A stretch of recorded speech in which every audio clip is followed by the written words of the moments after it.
afternoon, everyone, and welcome to this edition of the Primetime Newscast in the English language on Canal International. We'll begin with our top stories.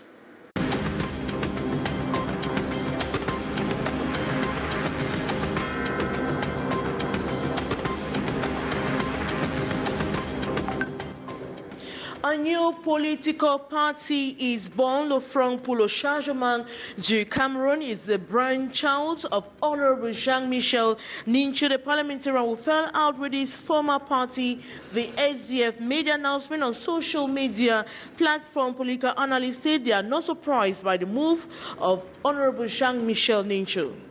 And as days are narrowed down to the memorable fight between Francis Gano and Tyson, fans have been mobilizing support for the Cameroonian flag bearer in different ways. A faithful supporter has erected a statue of the MMA heavyweight champion in a neighborhood in Yaoundé. We'll tell you more in this edition of Newscast.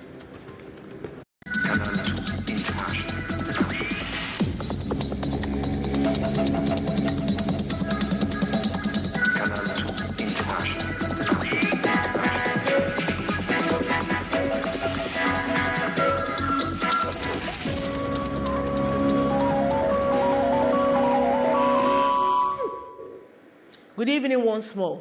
A new political party is born. Le Front pour le Changement du Cameroun is a brainchild of Honorable Jean-Michel Nincho, the parliamentarian who fell out with his former party, the Social Democratic Front Party. The SDF made an announcement on social media platform. Political analysts say they are not surprised by the move by Honorable Jean-Michel Nincho, taking to the fact that he has always been a firebrand opposition leader. More info in story. A new party is ready to shape the political landscape of Cameroon. Le Front pour le Changement du Cameroun, or the Front for the Change in Cameroon, is the brainchild of Honorable Jean-Michel Nincho. The parliamentarian who fell out with his former party, the SDF, made an announcement on social media platforms with his comrades. They said the FCC's impact will be greatly felt. The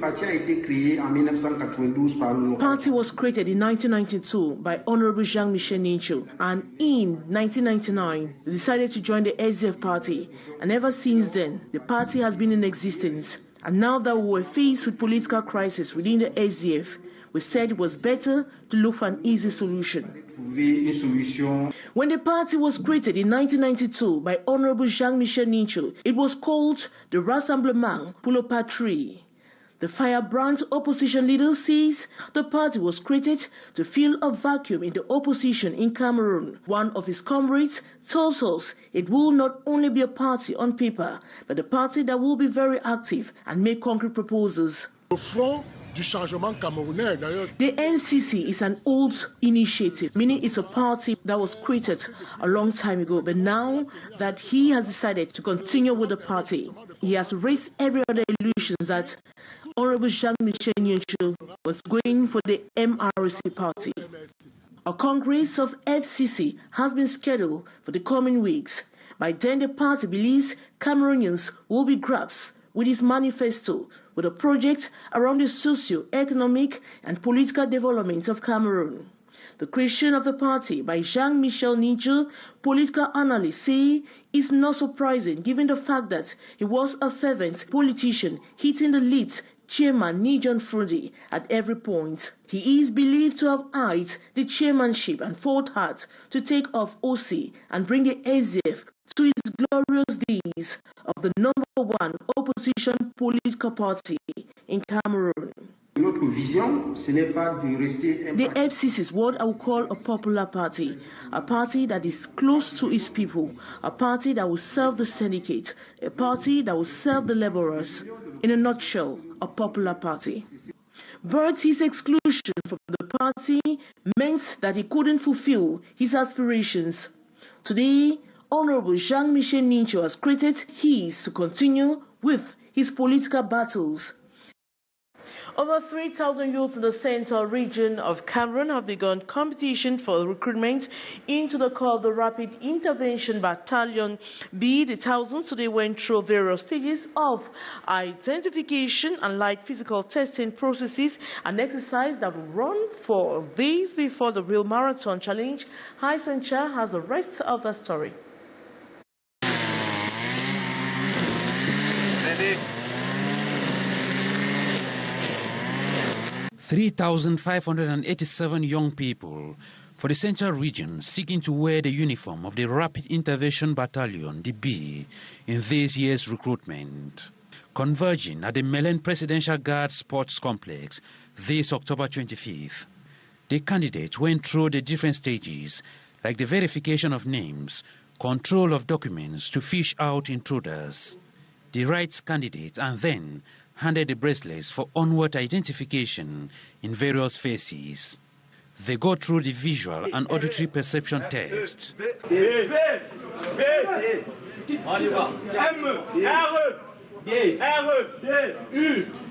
And these to be followed by thorough medical checkup. Next, we'll take them to the medical test to assure ourselves that they are fit to run with 20 kilograms of load on a distance of 20 kilometers. The exercise here will unfold for 3 days and shall be followed by the physical marathon at the esplanade of the Olembe Stadium. Challenges around youth employability is currently under scrutiny or being diagnosed at the 4th edition of Training and Employment Days organized by Agence Université de la Francophonie at the University of Douala. More in the following story. It is no doubt that youth unemployment is one of the major challenges Cameroon faces, as thousands of young people still find difficulties getting jobs after obtaining certificates, a problem mostly linked to inadequate training programs not adapted to the realities of the job market. Most often, the trainings obtained in classrooms don't match the on-the-job skills needed. The effect of this is ravaging and dragging the country's economic development. The degree or the diploma is not sufficient. You know, the job market, it's really complicated. It's more complicated than that. You know, today, employers and companies, they need more than the degree. They need a special type of skill set that a student doesn't necessarily have in the university. The Employment and Training Days in its 4th edition, organized by l'Agence Université de la Francophonie, RUF, in partnership with the Association of Equality for All at the University of Douala on October 24, is aimed at bringing students abreast with realities in enterprises. The exchange with entrepreneurs, they told me, is worth the salt. The objective of the event of today is to put in relation the students and the companies so that the student can, in the contact to company, they can know about the market, the employment market, and then the company are going to provide them all the information that they need and the tool that they need in order for them to be relevant on the job market. The Employment and Training Days organized by RUF will span for 3 days, with conferences to center on developing human resource strategies for the growth of SMEs, entrepreneurial initiatives for youths and their impact on employability and local economy, and a lot more. Meantime, the representative of the Regional Delegate of Employment and Vocational Training acknowledged government is aware of dangers posed by the growing rates of unemployment, but reminded youths of different programs designed by governments via different ministries. Youths need to embrace opportunities by constantly searching for information and going for self-development skills.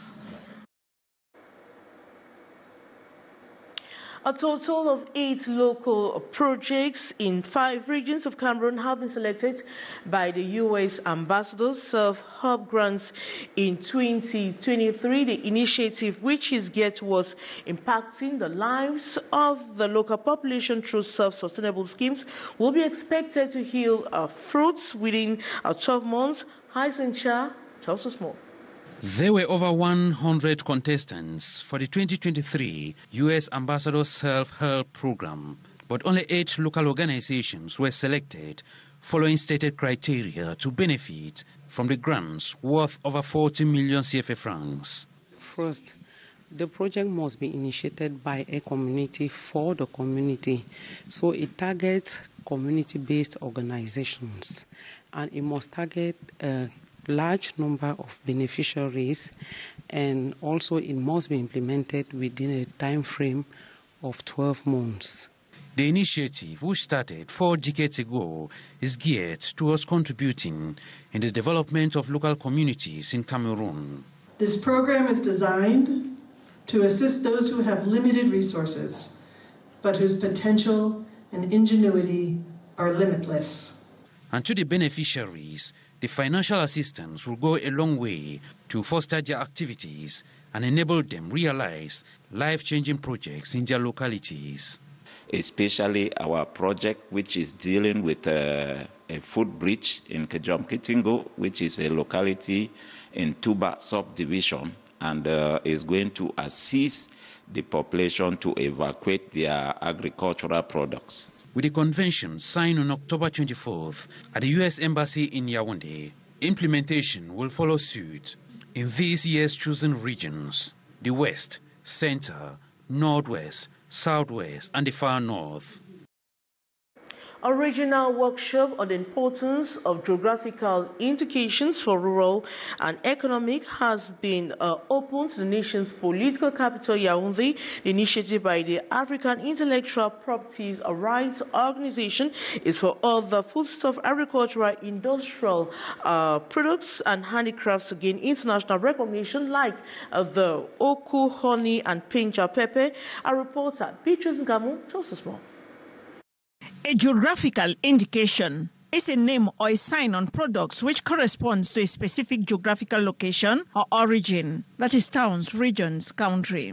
The use of geographical indication as an indication of the product sources is intended as a certification that a product possesses certain qualities, is made according to traditional methods, or enjoys a good reputation due to its geographical origin. Cameroon's success story of geographical indications labeled by the African Intellectual Property Rights Organization is a oku, honey, and pinja pepper, thus guarantee of quality, increased income for producers, and better access to the international market. Win-win solution, both for the producer, the price can be higher of its product, for the consumer, that is sure that he will eat a very good product. The regional support is because they believe in the importance of geographical indication for rural and economic development. On how the rural communities, the producer, can benefit from having a product registered by GI, and also on the consumers, on how they can be sure that the product they are buying has all the quality. Importance, therefore, for other products, foodstuff, agricultural and industrial products, and handicraft to gain this international recognition. Why we are encouraging countries with committees to go to work and those without to do so, especially as the committee is the first step to geographical indication. The 3-day regional working session is to reinforce the national committee, that is national actors, to identify these products, complete necessary documents, and forward to the African Intellectual Property Rights Organization. To boost palm oil production in order to meet up with domestic demand in order to reduce importation affects consumers' trade balance, government wants to regularize the sector by setting up an interprofessional organization. Palm oil producers organizations in Cameroon are thereby schooled on the concept and legal framework. Gladys Ambodibank reports. Cameroon imports at least 160,000 tons of palm oil annually to the tune of between 150 to 160 billion francs CFA. Yet, this does not meet the 1.5 million tons annual industrial and household demands, as Cameroon is able to produce just 400,000 tons each year. We want to increase the productivity and the production by using good seedling, by using fertilizer, and by adopting good practices of agriculture. Palm oil farmers, especially in production basins in the crisis-ridden areas of the northwest and southwest regions, say apart from lack of farms-to-market roads that impede their activities, they equally lack markets. In the problem of marketing, we don't have any competition in the market. Second is the ghost town that is happening in that way. The roads coming to the oil market are always blocked. So most of our oil are used as stock. They used to sell us ceilings in sachet, but they don't give us engineers to train us how to carry out the nursery. So we're actually facing that technical part of developing the nursery. To promote the palm oil intersector value chain to overcome inequalities and egoistic tendencies that have been hampering the growth of this sector, stakeholders are meeting in Douala for 2 days, beginning October 25, 2023, to set up an interprofessional organization. All those actors need to be put together on a round table to discuss and to defend their interests. You know that when you have the producer, the income of the value chain may be shared equality between all the actors. It will help us because we have a channel to talk to the government through this organization. Because we don't have that channel to go straight to the government. We use them now like a way to the government. There are therefore plans to increase smallholders' palm oil production to 1.7 tons by 2025 and 1.9 tons by 2030 in order to meet government's objective by 2030. And member states of the Lake Chad Basin are currently meeting in Douala, Cameroon, to chart a way forward on how to source for credible data that will permit for the sustainable use of shrinking Lake Chad. More on the story with our reporter, Kejan Henry Atembe. The velocity with which the Lake Chad is shrinking is a cause for concern by member countries who depend on the Lake Chad for livelihood. With more than 3/4 of the water having disappeared, the pressure on the water remains challenging. The Water Charter is an instrument negotiated and adopted by the member states, and actually is a legal instrument because it is ratified by parliaments of the member states to facilitate better understanding and better mastery of the water resources of the basin. This, amongst others, is the onus of this conclave going on in Douala, where member countries of the Lake Chad Basin Commission are sharing data in consonance with the Lake Chad Water Charter signed in 2008. The water resources of the basin, managing them on a long-term basis is what is going to bring us to sort of revitalizing the lake. So there are discussions ongoing in terms of how to make sure that the data, because one of the biggest problems we have is better understanding the water resources in the basin. Each member country will identify its responsibility, put forth its challenges and difficulties relating to data sharing. Managing upstream development projects must be subjected to consultation and acceptance by member countries and those downstream. Another trending fashion style that has attracted people of all age groups in the society is tattoo or drawings. Many go in for the obsession, while others draw to mark events. While some see it as fashion, others have condemned the practice, saying tattoo on the body is an act of indecency. Saleh Sharifa reports. It has become a major point of attraction here at the Chinga village neighborhood in Yaoundé. The monument of MMA world champion Francis Ngannou, erected here by this sculptor in honor of his marvelous achievements. Due to the works and strength of Francis Ngannou and what he was doing and the last fight he did with Cyril, it made me so excited to produce a statue and a monument for him. It's also a monument. The statue of about 2 meters 50 centimeters tall, with a weight of 300 kilograms, is portable, and the artist is sending a strong message of encouragement to the heavyweight champion as he takes on Tyson Fury on October 28 in a highly awaited fight. May I wish him the best. He has to win, so that it should be the happiness for all Cameroonians. And now everybody, you and me, we should be happy and we should support him. So that's the way I'm supporting him. So others are doing their own way.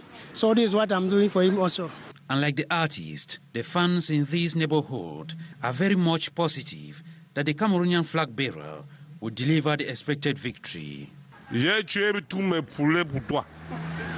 Tous mes poulets que j'avais, j'ai tué. Ne rate pas le combat là. Le combat là, c'est le combat de la mort. Donc, rentre avec.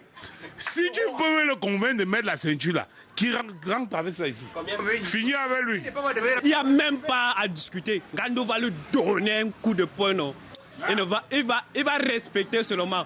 And the city of Yaoundé in general is heavily mobilizing to watch the Batie boy as he battles with the current World Boxing Council heavyweight champion. That was what I report by High Censure on a statue erected by a faithful supporter of Ngannou, who has engaged in a fight with Tyson in the days ahead, precisely over the weekend. And that brings us to the end of this edition of the Primetime Newscast in the English language and Canal to International. Thanks so much for watching. Coming up next is the brief for Lil Peugeot. See me tomorrow for another edition at exactly 6:15. Good night.